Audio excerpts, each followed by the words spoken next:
Všechny zdravím. Ráda bych vám ukázala chaloupku v naší plné kráse. Asi budu trošičku zadýchaná, protože pracujeme, děláme, za chvilinku se blíží bouřka. A ráda bych vám ukázala tady v tomhletom stavu krásně rozkvetlé stromy. Ticho, klid.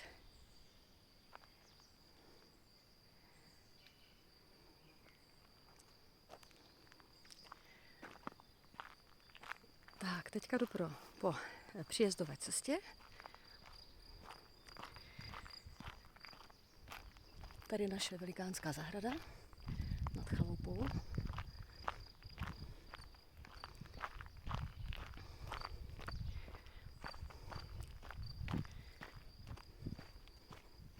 A jdeme dál.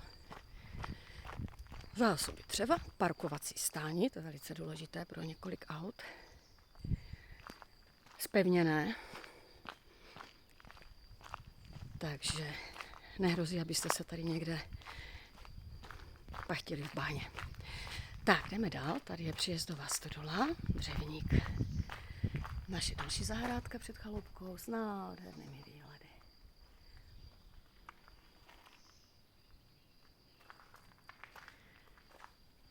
Tak, teď se dostáváme do středové části. Zase nádherně kryté odevšud, odevšad. A tady je posezení s plancha grillem, další grill, terasa venkovní krytá s posezením.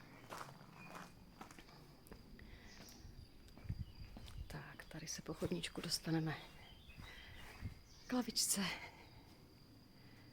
s nádhernými výhledy. Všude je nádherně ticho, takhle to je tady pořád, bez výjimky. Tak. No, pravděpodobně natrefíme na mého manžela, který ještě se chystá vyčistit bazén, ale bohužel bych to asi nestihla jinak natočit. Takže tady jdeme dál.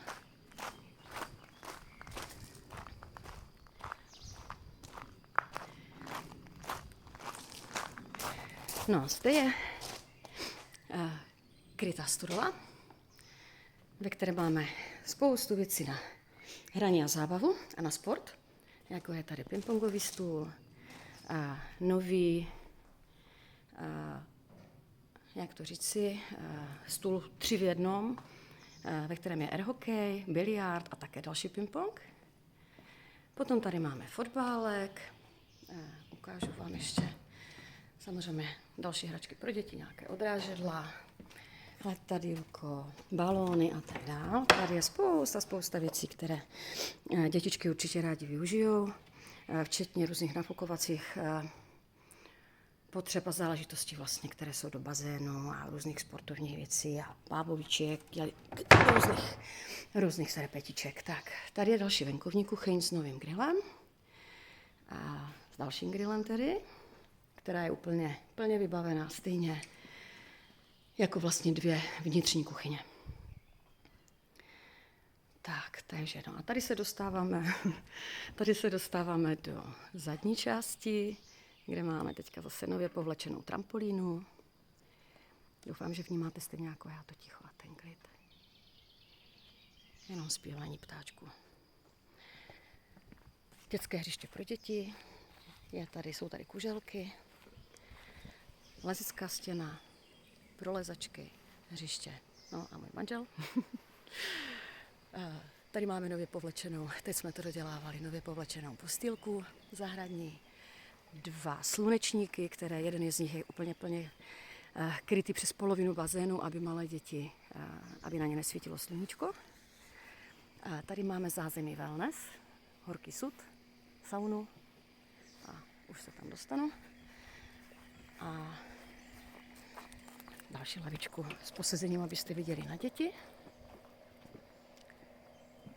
No a obrovské okno ze společenské místnosti tady na celou tuhletu plochu. S bazénem je stále spousta práce, pořád čištění. To každý, kdo ho má na zahradě, tak to zná. Pro hosty obzvlášť všechno musí být úplně dokonalé. Tak, Tak, no a tady je zadní část chalupy. Tady se často pasou krávy. A je tady nádherný výhled. Ticho, klid, soukromí, které už se dneska málo kde vidí. Chalupa rozhodně není v žádné zástavbě. Sousedíme s jedinou chalupou, která, jak sami vidíte, vůbec není vidět. Je až tady v té vrchní části, ze které jsem video začínala. A navíc je rozložena směrem do kopce, takže máte tady úplně naprosté soukromí. Tak. Další posezení na terasce, takzvaná kávová teraska. Naprosto dokonalá pro ranní kávičku a pro výhledy na kravičky.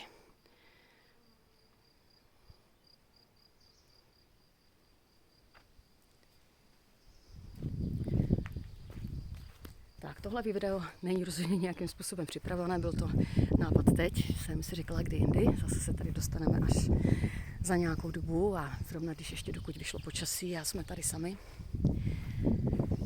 tak zbyla chvilinka prostoru.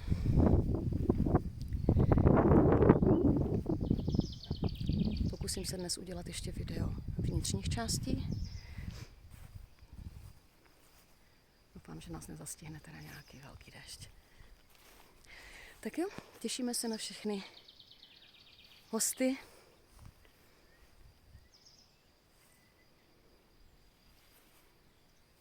Ještě tady ukážu celý výhled.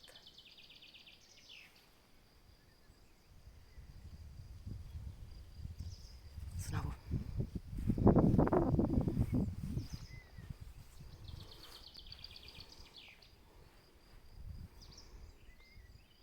No, takže se loučím. Hezký den.